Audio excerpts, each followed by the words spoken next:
महोदय जी बताएं, आप किस जो है संगठन के जो है राष्ट्रीय अध्यक्ष हैं, बताएं। सबसे पहले मैं लाल जी लखनऊ इंडिया न्यूज़ का स्वागत करता हूं और इनका धन्यवाद भी मैं अर्पित करता हूं, क्योंकि ये समाज के दर्पण के रूप में जो समाज में बुराइयां फैली हैं, समाज को नुकसान हो रहा है, समाज में जो गरीबों को न्याय नहीं मिल रहा उसके बारे में खुले तौर से दिखाते हैं। इसलिए मैं इनका तहे दिल से स्वागत करता हूं और मैं ये चाहता हूं कि ये आगे बढ़ें और सरकार भी इनको मदद करे। मैं भारतीय जीवन ज्योति जागृति महासभा का राष्ट्रीय अध्यक्ष हूं और ये आज ये मीटिंग इसलिए हो रही है कि जिसमें समाज में जो बुराइयां फैली हैं और वो दूर हो और मैं उनको सरकार तक मैं पहुंचाऊं, इसलिए आज ये मीटिंग की जा रही है।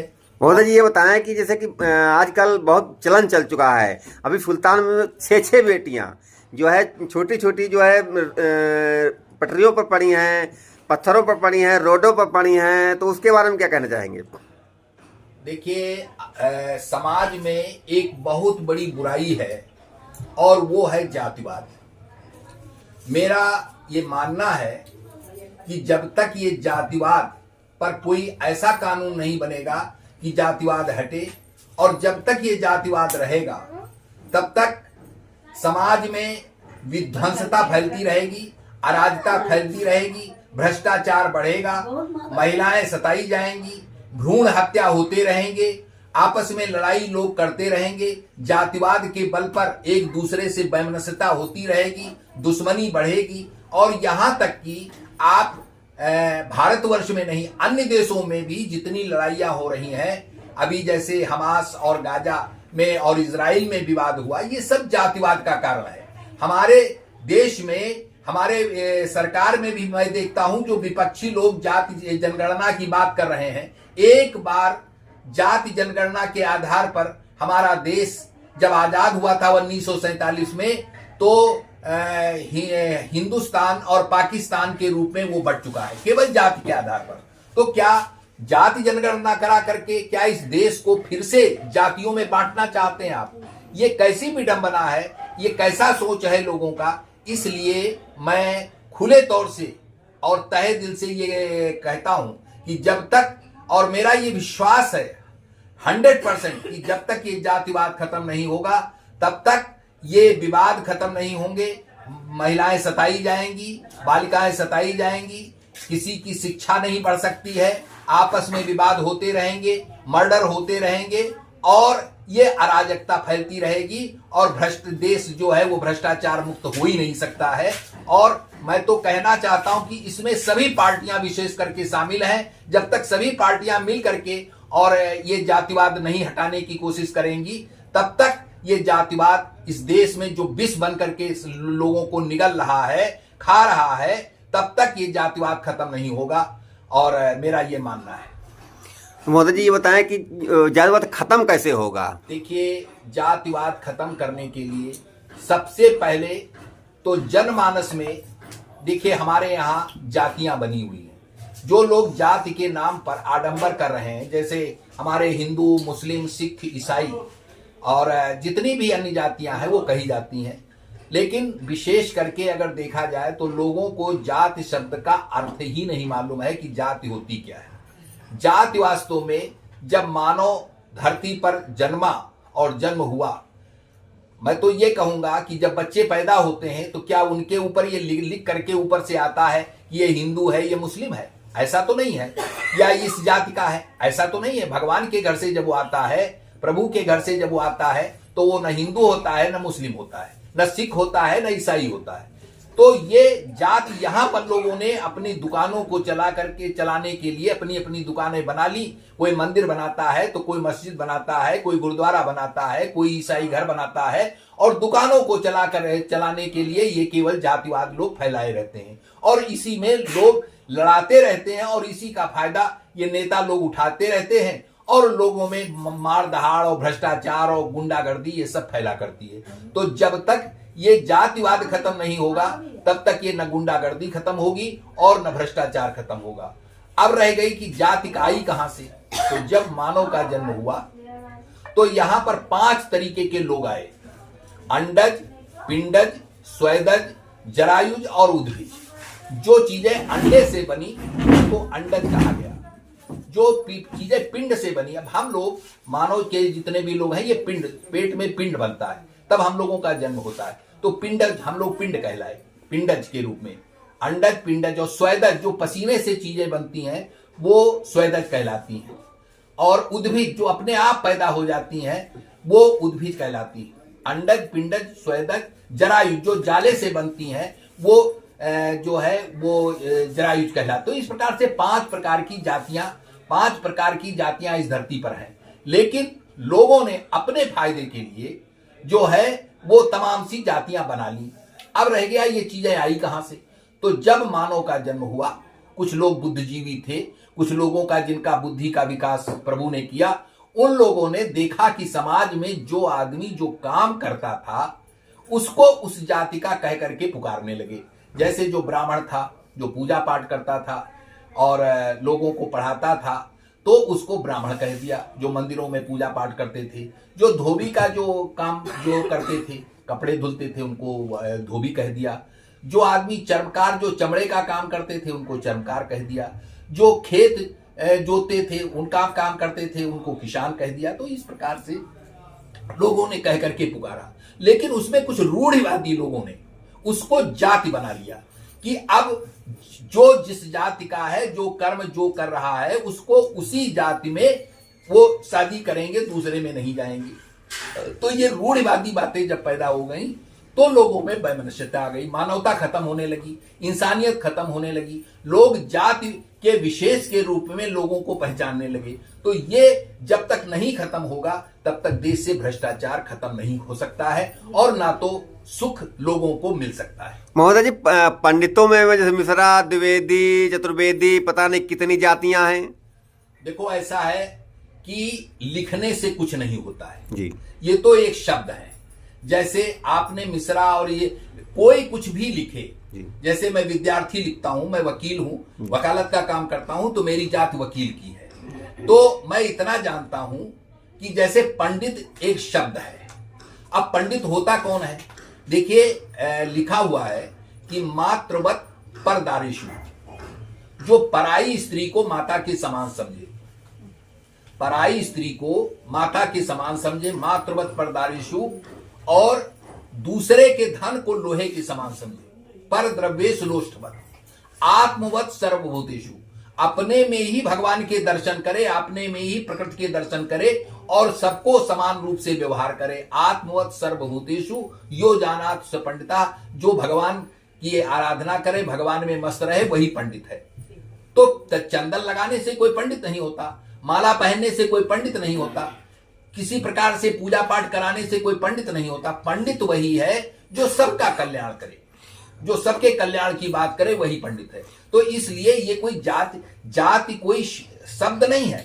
देखिए, पंडित, ब्राह्मण, क्षत्रिय जो ब्रह्म को जानते हैं, ब्रह्म जानाति ब्राह्मणा, जो ब्रह्म को जानते हैं वो ब्राह्मण हो गए, जो वेद पाठन करते हैं। क्षत्रिय वो थे जो लोगों की रक्षा करते थे, लोगों की रक्षा करते थे, देश की रक्षा के लिए उनका हमेशा हाथ उठा रहता था, वो क्षत्रिय कहलाए।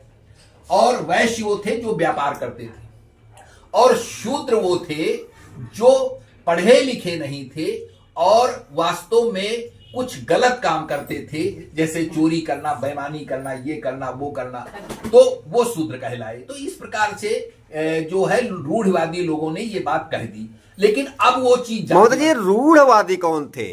रूढ़िवादी वही लोग थे जो कोई किसी की बात नहीं मानता है, अपने आगे कोई किसी की बात नहीं मानता, और वो हर मनुष्य में पाया जाता है, हर परिवार में पाया जाता है। जैसे ब्राह्मण है, अब वो कहते हैं कि हम अपने लड़के की शादी ब्राह्मण में ही करेंगे, तो ये क्या है? ये रूढ़िवाद नहीं तो है क्या? क्षत्रिय ठाकुर कहते हैं कि हम अपने लड़की या लड़के की शादी ठाकुरों में ही करेंगे। अगर तो ये रूढ़िवादी हो गया, वो रूढ़िवादी है, वो उनके दिमाग में वो चीज भर गई है। और ये सब करवा कौन रहा है? ये सब सरकारें करवा रही हैं। जो कानून हमारी है, जो बनी हुई है, उसी रूढ़वादिता के आधार पर बनी है। जब तक ये नहीं खत्म होगी तब तक ये रूढ़वाद खत्म नहीं हो सकता। महोदय जी, तो सनातन से चला आ रहा है, सनातन से चला आ रहा है। रामचंद्र जब तब भी वो क्षत्रिय थे। देखो ऐसा है, रामचंद्र जो थे, रामचंद्र देखिए पहले क्षत्रिय नहीं थे राम।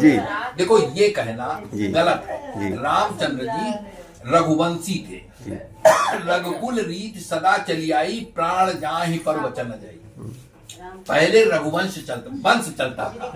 देखिए जैसे जो रामचंद्र जी जो थे वो राजा रघु का वंश था, वो रघुवंशी कहलाए। कुछ लोग चंद्रवंशी थे, वो वंश के अनुसार जो है वो पद्धति चलती थी। वो क्षत्रिय और ब्राह्मण और ये सब नहीं चलता था। जो आदमी जो कर्म करता था, इसीलिए वो राम राज्य कहा गया है कि राम राज्य बैठे त्रिलोका, हर्षित भय गए सब शोका, बैर न कर काहू सन कोई, राम प्रताप विस्मता खोई, दैहिक दैविक भौतिक तापा, राम राज्य नहीं काहू व्यापा। राम के राज्य में किसी को ये दैहिक दैविक भौतिक जो ताप होते हैं, दुख होते हैं, ये व्याप्त नहीं होते थे।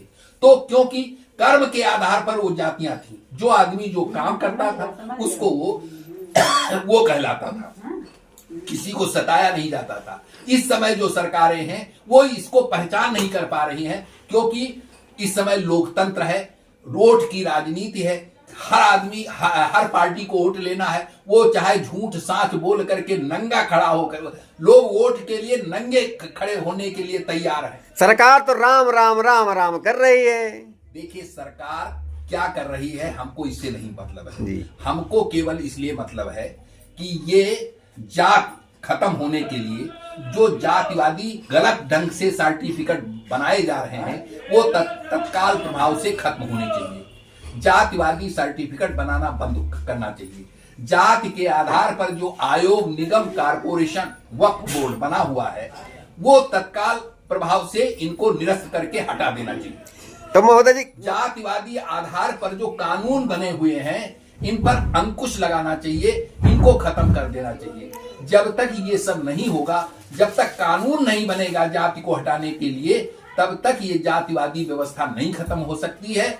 लोग चाहे जितना कहें, भ्रष्टाचार होता रहेगा, विनाश होता रहेगा, लोग लड़ते रहेंगे, आपस में दुश्मनी बढ़ती रहेगी। महोदय जी, आपका कहना है कि सरकार जो है जातिवादी हमारी सरकार है, सबका साथ सबका विकास करती है।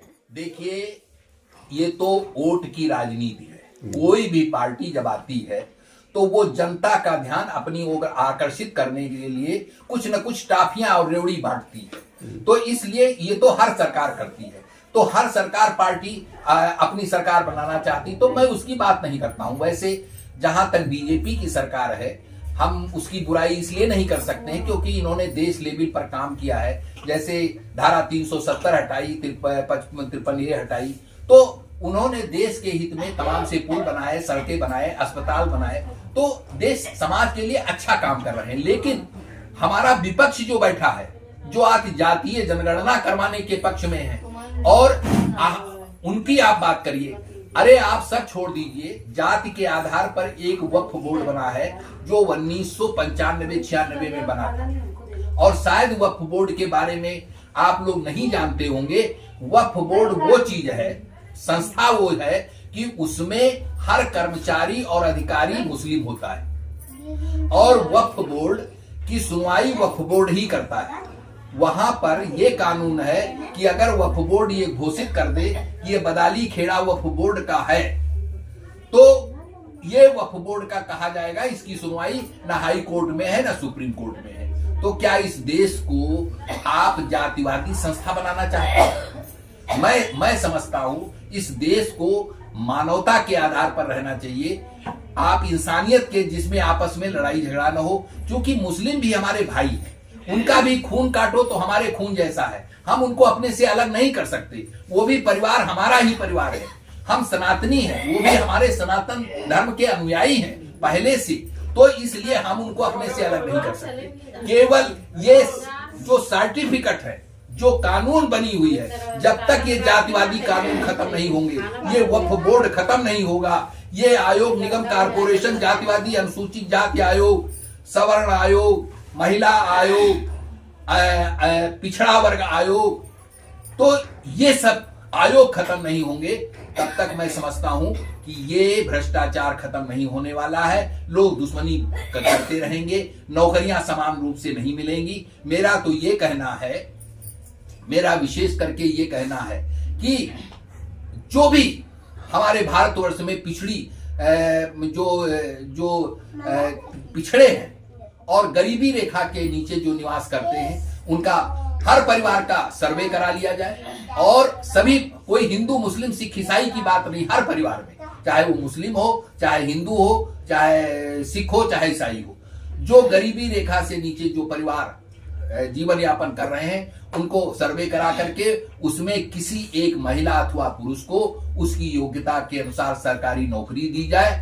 और अगर आप सरकारी नौकरी नहीं दे सकते हैं तो उनको रोजगार परक बनाया जाए। कम से कम प्रत्येक परिवार को 10,000 रुपए प्रति मंथ उस मुखिया को दिया जाए, जिससे वो अपने परिवार को संचालन ठीक ढंग से कर सके।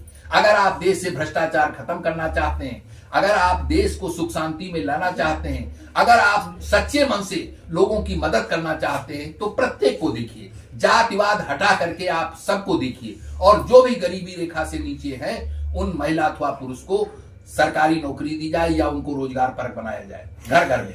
और उनके ऊपर जो गलत ढंग से पाबंदियां लगाई जा रही हैं, उनको तत्काल प्रभाव से हटाया जाए। जब तक ये नहीं होगा, महिलाएं स्वच्छंद नहीं होंगी, महिलाओं को शिक्षा नहीं मिलेगी, तब तक हमारी भ्रूण हत्याएं होती रहेंगी, लड़कियां मारी जाएंगी और लोग सताए जाएंगे, आपस में दुश्मनी बढ़ती रहेगी। हमारे यहाँ कहा गया है कि यत्र नार्यस्तु न पूजन्ते रमन्ते न तत्र देवता, जहां पर नारियों की पूजा नहीं होती है वहां पर देवता भी वास नहीं करते हैं। इसलिए हम जातिवाद की कोई बात नहीं करते हैं। मुस्लिम भी हमारे भाई है, वो भी हमारे परिवार है, हम उनको अपने से दूर नहीं कर सकते हैं।